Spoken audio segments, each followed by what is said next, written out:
Hi friends, എല്ലാവർക്കും എഡ്യൂഷൻ ചാനലിലെ പുതിയൊരു വീഡിയോയിലേക്ക് സ്വാഗതം. ഞാൻ അനസ്. അപ്പോൾ ഞാൻ ഇന്നത്തെ വീഡിയോ ഡിസ്കസ് ചെയ്യാൻ പോകുന്നത് 2025-26 അക്കാദമിക് ഇയറിലേക്കുള്ള അഡ്മിഷൻ സ്റ്റാർട്ട് ചെയ്തിട്ടുണ്ട്. കേരളത്തിലെ സ്റ്റുഡൻസ് കൂടുതലും ചൂസ് ചെയ്യുന്ന BSc നേഴ്സിംഗ് അഡ്മിഷൻ ചൂസ് ചെയ്യുന്ന ഒരു സ്ഥലം എന്ന് പറയുന്നത് കർണാടകയാണ്. അപ്പോൾ കർണാടക സംസ്ഥാനത്തിലെ നേഴ്സിംഗ് അഡ്മിഷന് വേണ്ടിയിട്ടുള്ള എൻട്രൻസ് എക്സാമിന് കർണാടകയിലെ KSET എൻട്രൻസ് എക്സാമിൻ്റെ അപ്ഡേറ്റ്സ് എല്ലാം വന്നിട്ടുണ്ട്. അപ്പോൾ ഞാൻ ഇന്നത്തെ വീഡിയോ ഡിസ്കസ് ചെയ്യാൻ പോകുന്നത് KSET എൻട്രൻസ് എക്സാമിൻ്റെ ഇമ്പോർട്ടൻ്റ് ആയിട്ടുള്ള അപ്ഡേറ്റുകളെ പറ്റിയിട്ടാണ്. അപ്പോൾ നമുക്ക് നേരെ വീഡിയോയിലേക്ക് പോകാം. വീഡിയോയിലേക്ക് പോകുന്നതിന് മുന്നേ നിങ്ങൾ ചാനൽ സബ്സ്ക്രൈബ് ചെയ്തിട്ടില്ല, ചാനൽ മറക്കാതെ സബ്സ്ക്രൈബ് ചെയ്യുക. എന്നിട്ട് തൊട്ടടുത്ത് കാണുന്ന ബെൽ ഐക്കണിൽ ഓൾ എന്നൊരു ഓപ്ഷൻ എനേബിൾ ചെയ്യുക. കേരളത്തിൽ നിന്ന് മെജോറിറ്റി സ്റ്റുഡൻസും BSc നേഴ്സിംഗ് അഡ്മിഷൻ ചൂസ് ചെയ്യുന്ന ഒരു സ്ഥലം എന്ന് പറയുന്നത് കർണാടക തന്നെ, എസ്പെഷ്യലി ബാംഗ്ലൂർ, മംഗലാപുരം പോലെയുള്ള സ്ഥലങ്ങളിൽ. ഇങ്ങനെയുള്ള സ്ഥലങ്ങളിൽ വന്ന് പഠിക്കാൻ BSc നേഴ്സിംഗ് പഠിക്കാൻ ആഗ്രഹിക്കുന്ന സ്റ്റുഡൻസിന് നിർബന്ധമായിട്ടും KEA കർണാടക എക്സാം അതോറിറ്റി നടത്തുന്ന KSET എൻട്രൻസ് എക്സാം എഴുതിയിരിക്കണം. KSET എൻട്രൻസ് എക്സാമിനെ പറ്റിയിട്ടാണ് നമ്മൾ ഇന്ന് പറയുന്നത്. അപ്പോൾ എനിക്കിതിൽ തോന്നിയിട്ടുള്ള ഒരു നെഗറ്റീവായിട്ടുള്ള ഒരു ഫാക്ടർ ഞാൻ പറയാം. ഇപ്പോൾ Karnataka entrance exam KSET entrance exam എഴുതുന്ന അതർ സ്റ്റേറ്റിലെ സ്റ്റുഡൻസ് അതിൽ ഏറ്റവും ഫസ്റ്റ് റാങ്ക് കിട്ടിയാൽ പോലും അവർക്ക് മാനേജ്മെൻറ്റ് സീറ്റിലേക്കാണ് അഡ്മിഷൻ ലഭിക്കുന്നതും അതുപോലെ തന്നെ മാനേജ്മെൻറ്റ് ഫീസ് തന്നെ അവർ കൊടുക്കുകയും വേണം.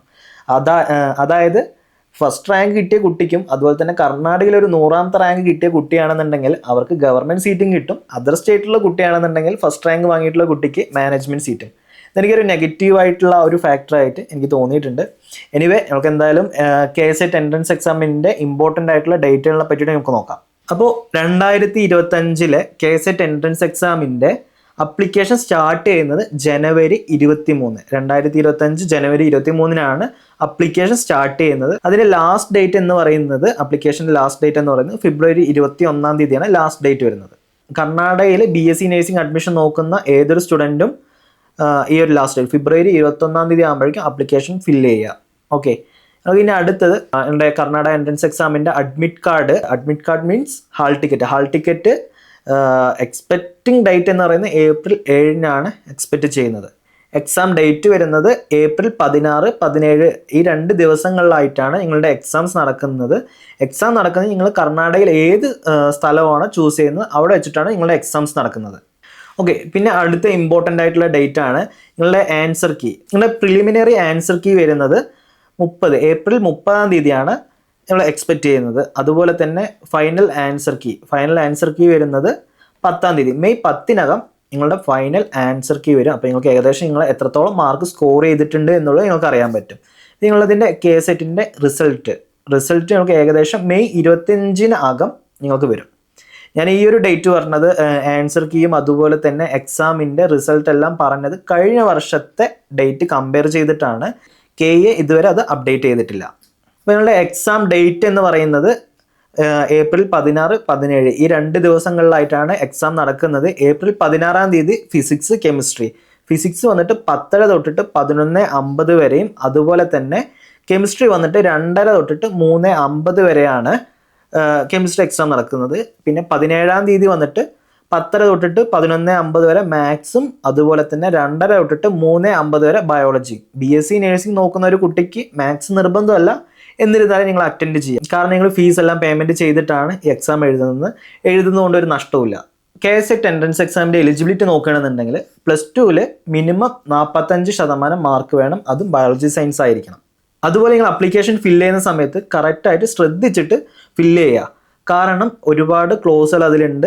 അതുകൊണ്ട് തന്നെ അതിൻ്റെ ഡോക്യുമെൻ്റ് വെരിഫിക്കേഷൻ എല്ലാം ഉണ്ടാവും. അതുകൊണ്ട് കറക്റ്റായിട്ട് ഫില്ല് ചെയ്യുക. നിങ്ങൾക്ക് അതിൽ എന്തെങ്കിലും ഡൗട്ട് ഉണ്ടെന്നുണ്ടെങ്കിൽ താഴെ കാണുന്ന നമ്പറിൽ കോൺടാക്ട് ചെയ്യുക. തീർച്ചയായും ഞങ്ങളുടെ ടീം നിങ്ങളെ അത് ഗൈഡ് ചെയ്യുന്നതായിരിക്കും. അതുപോലെ തന്നെ ഞങ്ങളുടെ വാട്സപ്പ് കമ്മ്യൂണിറ്റി ഗ്രൂപ്പ് ഉണ്ട്. അതിൽ എല്ലാവിധ അപ്ഡേറ്റും നിങ്ങൾക്ക് എൻട്രൻസ് എക്സാമിനെ പറ്റിയിട്ടും അതുപോലെ തന്നെ മറ്റു കോഴ്സുകളെ പറ്റിയിട്ടും മറ്റ് സംസ്ഥാനങ്ങളിലെ എൻട്രൻസ് എക്സാമിനെ പറ്റിയിട്ടുള്ള അപ്ഡേറ്റ് എല്ലാം ആ ഒരു ഗ്രൂപ്പിൽ നിങ്ങൾക്ക് ലഭിക്കുന്നതായിരിക്കും. അപ്പോൾ നിങ്ങൾക്ക് ആ ഗ്രൂപ്പിൽ ജോയിൻ ചെയ്യാനായിട്ട് ഡിസ്ക്രിപ്ഷൻ ബോക്സിൽ ഞാൻ ലിങ്ക് ഇട്ടിട്ട് നിങ്ങൾക്ക് അതിൽ കയറിയിട്ട് ജോയിൻ ചെയ്യാം. ഞാൻ നേരത്തെ പറഞ്ഞൊരു കാര്യം കൂടിയാണ്, KSET എക്സാം വഴി അഡ്മിഷൻ ലഭിക്കുന്ന BSc നേഴ്സിംഗിന് അഡ്മിഷൻ ലഭിക്കുന്നവർക്ക് ഗവൺമെൻറ് സീറ്റ് കിട്ടില്ല, മാനേജ്മെൻറ്റ് സീറ്റിലേക്ക് തന്നെയാണ് അഡ്മിഷൻ ലഭിക്കുന്നത്. അപ്പോൾ കർണാടക എൻട്രൻസ് എക്സാം അപ്ലിക്കേഷൻ ചെയ്യുന്ന സമയത്ത് നിങ്ങൾക്ക് എന്തൊക്കെ ഡോക്യുമെൻ്റ് ആണ് ആവശ്യമുള്ളത് നോക്കാം. 10th സർട്ടിഫിക്കറ്റ്, അതുപോലെ തന്നെ പാസ്പോർട്ട് സൈസ് ഫോട്ടോ, പിന്നെ അതുപോലെ തന്നെ സിഗ്നേച്ചർ നിങ്ങൾ വൈറ്റ് പേപ്പറിൽ സൈൻ ചെയ്തിട്ട് സ്കാൻ ചെയ്യുക. അതുപോലെ തന്നെ ലെഫ്റ്റ് ഹാൻഡ് തമ്പ് ഇംപ്രഷന്, പിന്നെ ഇൻകം സർട്ടിഫിക്കറ്റ്, കാസ്റ്റ് സർട്ടിഫിക്കറ്റ്. അത് നിർബന്ധമല്ല, പക്ഷേ എന്നിരുന്നാലും നിങ്ങൾ അതിലൊരു ഓപ്ഷൻ ചോദിക്കുന്നുണ്ട്, നിങ്ങൾക്ക് അപ്ലോഡ് ചെയ്യാം. അപ്പോൾ KSET എൻട്രൻസ് എക്സാമിൻ്റെ അപ്ലിക്കേഷൻ ഫില്ല് ചെയ്യുന്നത് ഓൺലൈനായിട്ട് തന്നെയാണ്. കർണാടക എക്സാം അതോറിറ്റിൻ്റെ വെബ്സൈറ്റിൽ കയറിയിട്ട് നിങ്ങൾക്ക് ഫില്ല് ചെയ്യാം. അപ്പോൾ എന്തായാലും അപ്ലിക്കേഷൻ സ്റ്റാർട്ട് ചെയ്യുന്ന സമയത്ത് ഞാൻ എന്തായാലും ഒരു ഡെമോ വീഡിയോ അപ്ലിക്കേഷൻ എങ്ങനെയൊക്കെയാണ് ഫില്ല് ചെയ്യേണ്ടത്, അതിൽ എന്തൊക്കെ ക്ലോസ് കൊടുക്കണം എന്നുള്ളതെല്ലാം ഞാനൊരു ഡെമോ വീഡിയോ ആയിട്ട് ചെയ്യാം. അപ്പോൾ ഞങ്ങൾക്ക് കൂടുതൽ ഡീറ്റെയിൽസ് അതിൽ നിന്ന് മനസ്സിലാക്കാൻ പറ്റും. പിന്നെ അതുപോലെ തന്നെ KSET എക്സാമിൻ്റെ അപ്ലിക്കേഷൻ ഫീസ് നോക്കുകയാണെന്നുണ്ടെങ്കിൽ കർണാടക സ്റ്റുഡൻസിന് 500 രൂപയും SC ST കുട്ടികൾക്ക് 250 രൂപ. കർണാടക കുട്ടികൾക്കാണ് കേട്ടോ പറഞ്ഞത്. ഔട്ട്സൈഡ് കർണാടക സ്റ്റുഡൻസിന് വരുന്നത് 750 രൂപയാണ് ഫീസ് വരുന്നത്. അതായത് മലയാളി കേരള സ്റ്റുഡൻസിനെല്ലാം 750 രൂപയാണ് ഇപ്പോഴത്തെ അപ്ഡേഷൻ പ്രകാരം കർണാടക എൻട്രൻസ് എക്സാമിൻ്റെ അപ്ലിക്കേഷൻ ഫീസ് വരുന്നത്. കഴിഞ്ഞ വർഷത്തെ അപ്ലിക്കേഷൻ ഫീസ് നോക്കുകയാണെന്നുണ്ടെങ്കിൽ 2500 രൂപയാണ്. എന്തായാലും ചേഞ്ചസ് വരാനുള്ള സാധ്യത കൂടുതലാണ്. ഓക്കെ, അപ്പോൾ ഞങ്ങൾ ഫീസിനെ പറ്റി പറഞ്ഞു. ഇനി എൻട്രൻസ് എക്സാമിന് പോകുന്ന സമയത്ത് മെയിനായിട്ട് നിങ്ങളുടെ കയ്യിൽ നിങ്ങളുടെ അഡ്മിറ്റ് കാർഡ് വേണം, അതുപോലെ തന്നെ പാസ്പോർട്ട് സൈസ് ഫോട്ടോ വേണം, നിങ്ങളുടെ വാലിഡ് ആയിട്ടുള്ള ഏതെങ്കിലും ഒരു ID പ്രൂഫ് കൂടി വേണം. അതുപോലെ നിങ്ങളുടെ എക്സാം നടക്കുന്നത് ഓഫ്ലൈൻ തന്നെയാണ്. OMR ഷീറ്റിലാണ് എക്സാം നടക്കുന്നത്. ഓരോ സബ്ജക്റ്റും 60 മാർക്കിനായിരിക്കും. അതുപോലെ തന്നെ ഈ ഒരു എക്സാമിന് നെഗറ്റീവ് മാർക്കില്ല. അതുകൊണ്ട് തന്നെ എല്ലാ ക്വസ്റ്റ്യനും അറ്റൻഡ് ചെയ്യുക. ഈ ഒരു എക്സാമിൻ്റെ സിലബസ് ഞാൻ ഡിസ്ക്രിപ്ഷൻ ബോക്സിൽ ആഡ് ചെയ്തിട്ടുണ്ട്, നിങ്ങൾക്ക് അതിൽ കയറി ചെക്ക് ചെയ്യാം. അപ്പോൾ ഇത്രയാണ് കർണാടക എൻട്രൻസ് എക്സാമിനെ പറ്റിയിട്ട് പറയാനുള്ളത്. അപ്പോൾ ഞാൻ വീണ്ടും ഒരു കാര്യം നിങ്ങൾ ഓർമ്മിപ്പിക്കുകയാണ്, BSc നഴ്സിംഗിന് കർണാടകയിൽ അഡ്മിഷൻ നോക്കുന്ന എല്ലാവരും ഫെബ്രുവരി 21-ാം തീയതിക്കകം രജിസ്ട്രേഷൻസ് കംപ്ലീറ്റ് ചെയ്യുക.